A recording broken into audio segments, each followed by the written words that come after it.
नमस्कार दोस्तों, स्वागत आप सभी का।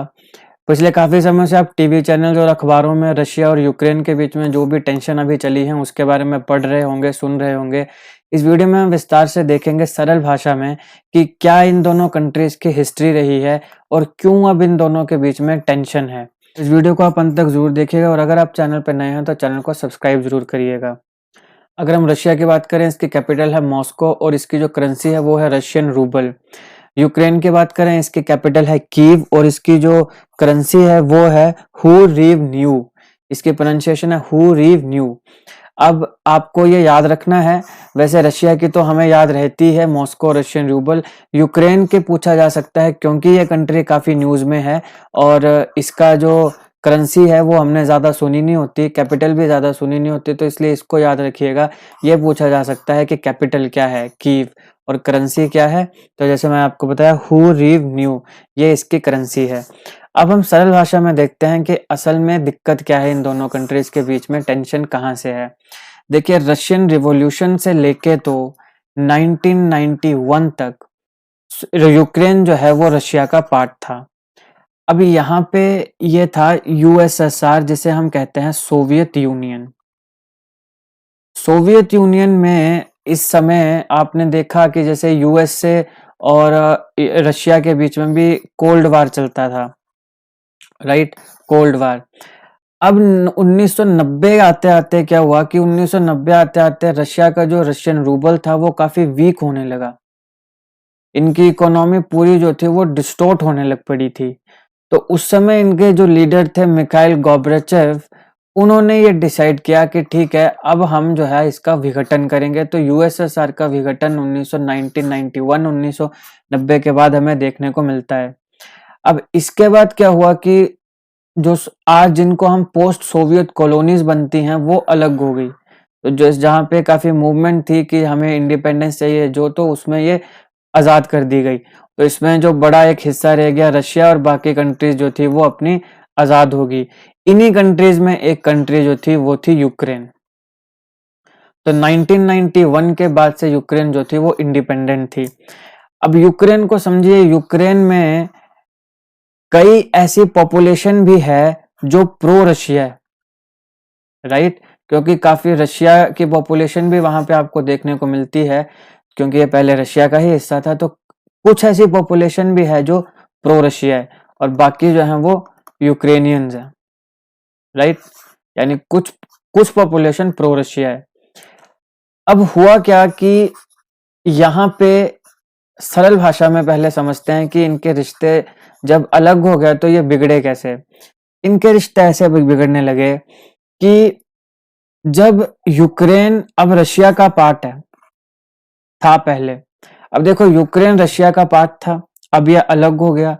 लेकिन रशिया, क्योंकि आपको पता है जैसे यूएसए और यूरोपियन यूनियन की कंट्रीज ने मिलकर बनाई है नाटो। अभी नाटो की भी जरूरत इसलिए पड़ी क्योंकि जैसे रशिया का था कि हम कम्युनिज्म को फैलाएंगे ईयू में और उससे जो है वो हम उसको अपने पास करेंगे, अपने नजदीक लाएंगे। लेकिन यूएसए का था कि हम कम्युनिज्म ने कैपिटलिज्म से लेकर आएंगे। तो यूएसए और यूरोपियन यूनियन मिलकर इन्होंने बनाया जैसे नाटो फोर्सेस और ये सब चीजें। इन दोनों के एक साथ हो गया, रशिया जो था वो अलग पड़ गया। लेकिन यूके जो है वो एक बफर जोन का काम करता है। आप देखोगे यहाँ पे ऐसे रशिया है, यहाँ यूक्रेन है, इधर आता है यूरोपियन यूनियन। तो ये जो यूक्रेन है ये बफर जोन का काम करता है रशिया और यूरोपियन यूनियन के बीच में। अब जब तक यूक्रेन प्रो रशिया था तब तक तो ठीक था, यूक्रेन तब तक ठीक है, तू इंडिपेंडेंट रहे, जैसे तुझे रहना रहे।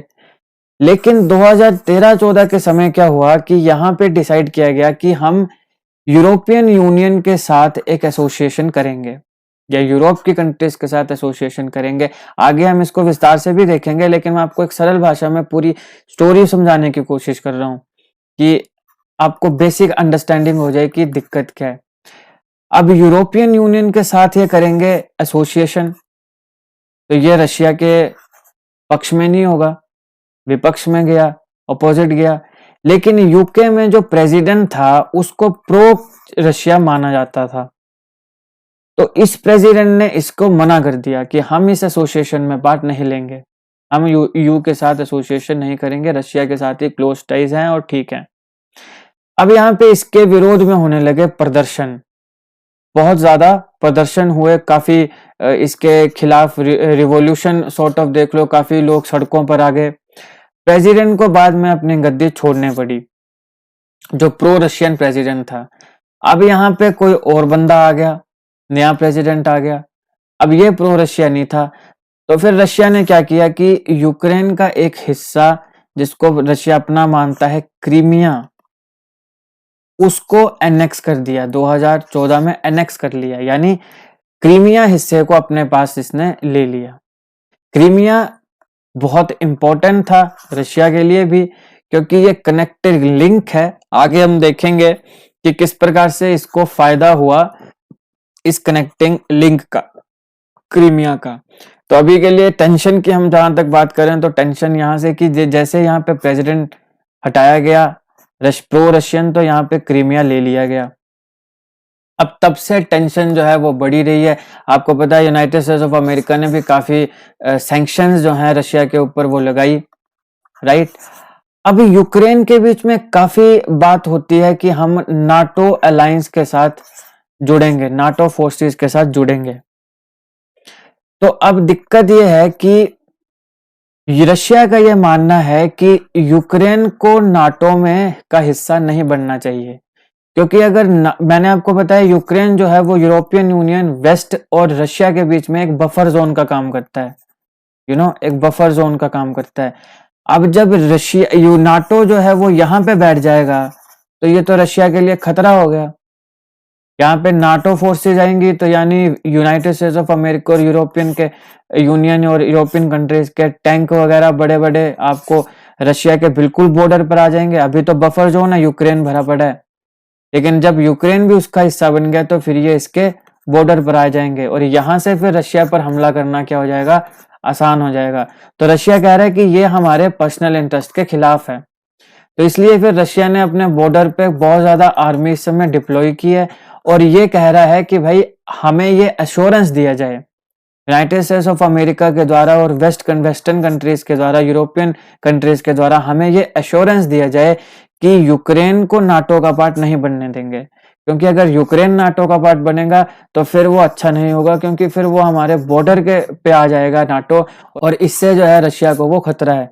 तो ये एक बेसिक सी चीज है। अब अमेरिका का ये कहना है कि रशिया ने अगर कोई भी हमला यूक्रेन के ऊपर किया तो हम एक तो अपने फोर्सेस भी भेजेंगे और हम इकोनॉमिक सैंक्शंस लगाएंगे। वेस्ट का भी यही कहना है कि हम भी इकोनॉमिक सैंक्शंस लगाएंगे, राइट। तो अब नाटो के यूक्रेन नाटो का मेंबर ना बने, क्योंकि बन जाएगा तो ये इसके बॉर्डर पर जो है नाटो फोर्सेस वो पहुंच जाएंगी और रशिया को इससे खतरा है। तो ये एक पूरा मतलब सरल भाषा में देखा जाए तो ये एक स्टोरी है कि अभी रिसेंट जो टेंशन्स हैं दोनों कंट्रीज में वो बन रही हैं। अब हम जरा इसको थोड़ा इन डेप्थ देखते हैं कि डिसइंटीग्रेशन जब हुई सोवियत यूनियन के बाद, उसके बाद यूक्रेन 1991 में मैंने आपको बताया सोवियत यूनियन का विघटन हुआ, उसके बाद सोवियत जो यूक्रेन है वो उसको इंडिपेंडेंस मिली। उससे पहले वो सोवियत यूनियन का पार्ट था 1991 में। जैसे इसकी डिसइंटीग्रेशन हुई तो उसके बाद जो है वो ये इंडिपेंडेंट बना। लेकिन रशिया ने मेंटेन किया कंट्री के साथ जो अपने रिश्ते हैं वो, क्योंकि जैसे अभी भी जैसे रशिया का यह मानना है कि यूक्रेन के साथ हमारे हिस्टोरिक टाइज हैं, हम दोनों एक ही हैं, ठीक है। यूक्रेन के लोग कहते हैं जो एंटी रशिया हैं कि भाई हमारा ऐसा कोई हिस्टोरिकल कनेक्ट या ऐसा कुछ नहीं है। तो मेंटेन किया कि भाई हम अच्छे रिश्ते बना के रखें। 2014 में जैसे ही सेपरेटिस्ट इंसर्जेंसी शुरू हुई यूक्रेन के ईस्टर्न इंडस्ट्रियल हार्टलैंड में, जहां पे जिसको डॉनबास जिसका कहा जाता है, तब से फिर जो समस्या है वो होने लगी। 2014 में जो डेमोन्स्ट्रेशन है वहां यूक्रेन में हुई, जब यूक्रेन के प्रेसिडेंट मैंने बताया विक्टर यानुकोविच, ये प्रेसिडेंट था यूक्रेन के जो प्रो रशिया माने जाते हैं, इनका एक डिसीजन था जिसमें इन्होंने यूरोपियन यूनियन के साथ एसोसिएशन एग्रीमेंट जो थी उसको रिजेक्ट कर दिया कि हम इसके साथ कोई भी एसोसिएशन एग्रीमेंट नहीं करेंगे यूरोपियन यूनियन के साथ, ताकि टाइटर रिलेशंस बने रहे रशिया के साथ। इसके बाद क्या हुआ, प्रेसिडेंट जो था उसको डिपोज कर दिया गया, उस प्रेसिडेंट को हटा दिया गया। और डेमोन्स्ट्रेशन, इसको यूरोमैडन मूवमेंट भी कहा जाता है। ये भी इंपॉर्टेंट है, किससे जुड़ी है तो यूक्रेन से जुड़ी है। इसके बाद काफी वायलेंस क्लैशेस हुए प्रोटेस्टर्स और पुलिस फोर्सेस के बीच में, जिसके बाद जो प्रेसिडेंट था उसको डिपोज कर दिया गया 2014 में।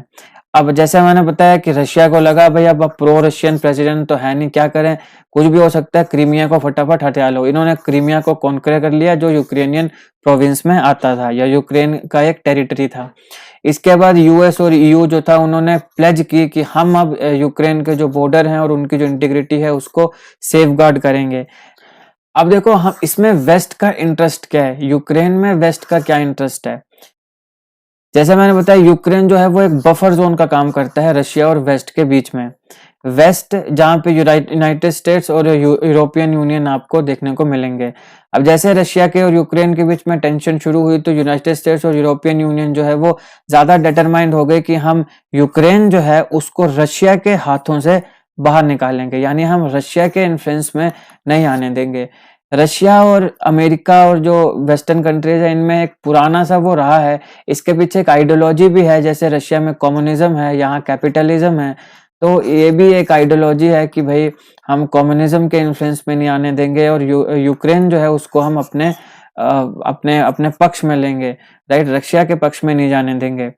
और इसमें एफर्ट्स भी कई बार लगाए गए हैं कि यूक्रेन जो है उसको नाटो का पार्ट बनाया जाए, काफी सालों से ये चल रही है। हालांकि अभी कुछ समय में जो है इसको इन बातों को बढ़ावा मिला है कि पहले तो ठीक है, बात ही करते हैं कि ठीक है आपको नाटो में ले आया जाएगा, कोई चक्कर नहीं, देख लिया जाएगा, लेकिन अभी है कि हाँ ठीक है अब हम लाने का काम कर रहे हैं। तो यानी पहले भी बातें होती हैं, लेकिन आजकल जो है वो थोड़ा ज्यादा एक्सेलरेटेड हो गई हैं, थोड़ा ज्यादा बढ़ गई हैं। यूएस का इसके ऊपर क्या स्टैंड है, यूनाइटेड स्टेट्स ने तो सीधा बोल दिया है कि अगर वहां पे रशिया अगर इन्वेड करता है तो हम अपनी मिलिट्री प्रेजेंस जो है वो पूरे ईस्टर्न यूरोप में बढ़ा देंगे और हम इकोनॉमिक सैंक्शन जो है वो लगाएंगे। अगर रशिया को धमकी वॉर्न किया गया कि अगर आपने यूक्रेन में इन्वेड किया तो यूएस जो है वो रिटेलिएट करेगा और यूरोपियन अलाइज भी रिटेलिएट करेंगे। रिटेलिएशन कैसे होगी, यानी बदला किस प्रकार से होगा, इकोनॉमिक सैंक्शंस लगाई जाएंगी। अब इकोनॉमिक सैंक्शंस का नुकसान तो होता है, राइट, लेकिन रशिया के ऊपर पुराने समय से इकोनॉमिक सैंक्शंस लगती ही आई हैं। पहले भी कई बार क्रीमिया के समय भी इनके ऊपर इकोनॉमिक सैंक्शन जो है वो लगी थी। और इससे होता क्या है, इससे ये होता है कि रशिया जो है फिर जो बाकी कंट्रीज है उनके नजदीक जाने लगता है, टर्की के नजदीक जाने लगता है, आपके पास चाइना के नजदीक जाने लगता है। ये हमारे लिए भी कंसर्न होता है जब चाइना के नजदीक जाएगा, और ईरान वगैरह ऐसी कंट्रीज है इनके नजदीक जाने लगता है। तो इकोनॉमिक सैंक्शन से नुकसान तो नो डाउट होता है, लेकिन फिर इन कंट्रीज के पक्ष में जाने लगता है और फिर एक अलग पैरेलल जो अलग अलायंस है वो बनाने शुरू हो जाते हैं बाकी कंट्रीज। और जैसे एस्केलेट होगा तो यूएस का मानना है कि हम एडिशनल डिफेंसिव मटेरियल देंगे यूक्रेनियंस को, और हम ऐसा भी हो सकता है कि हम नाटो पार्टनर्स को ईस्टर्न फ्लैंक जो में फोर्टिफाई करें, यानी कि ईस्टर्न जो पार्ट्स हैं यूक्रेन के, वहां पे हम नाटो पार्टनर्स को, नाटो फोर्सेस को रख दें, राइट, कि युद्ध के लिए या जो भी है। मतलब ये अब ऐसा होगा नहीं होगा, इकोनॉमिक ज्यादा की बात तो इकोनॉमिक सैंक्शंस की ही अभी तक हो रही है। एक डिसाइसिव बैटल होगा या नहीं होगा ये तो समय बताएगा, लेकिन इकोनॉमिक सैंक्शन की बात तो हो ही रही है। तो इसमें कि हम फोर्टिफाई करेंगे, मतलब ईस्टर्न पार्ट जो है वहां पे हम इसको रख देंगे, क्योंकि यूक्रेन का ये देखिए ना, ये ईस्टर्न पार्ट में ही रशिया है, तो यहाँ पे हम नाटो फोर्सेस को रख देंगे रशिया के खिलाफ। तो ये था वेस्ट का और यूएस का। अब इंडिया में इसका क्या है, इंडिया का क्या कहना है इसके ऊपर। देखिए, इंडिया का हिस्टोरिकली भी रशिया के साथ काफी अच्छे टाइज रहे हैं। सोवियत यूनियन के विघटन के बाद से भी हमने कोशिश करी है कि रशिया के साथ हमारे रिश्ते अच्छे ही रहें। हम काफी डिफेंस इक्विपमेंट्स भी रशिया से इंडिया खरीदता है, और इसलिए हमारे अभी जो मिनिस्टर ऑफ एक्सटर्नल अफेयर है उन्होंने यही कहा है कि यूक्रेन और जो रशिया है, हम ये चाहते हैं कि पीसफुली और पीसफुल डायलॉग्स के मदद से ही जो है वो इसको इस टेंशन को रिजोल्व करा दिया जाए।